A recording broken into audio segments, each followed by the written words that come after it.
রাজ্যে বিধানসভা ভোট ঘোষণার পর প্রথম রবিবার পূর্ব মেদিনীপুর জেলার বিভিন্ন প্রান্তে রবিবাসরীয় প্রচারের ঝড় তুললেন সমস্ত রাজনৈতিক দলের প্রার্থীরা।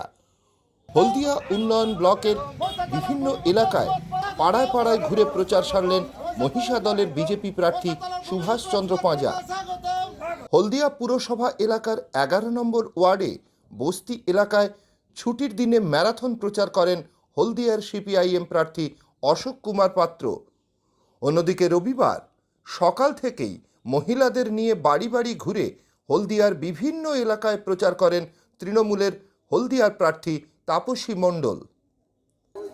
প্রার্থী ঘোষণার পরেই প্রচারে জোর দিয়েছেন পাঁশকুড়া পশ্চিম বিধানসভার সিপিআইএম প্রার্থী নিরঞ্জন সিহি।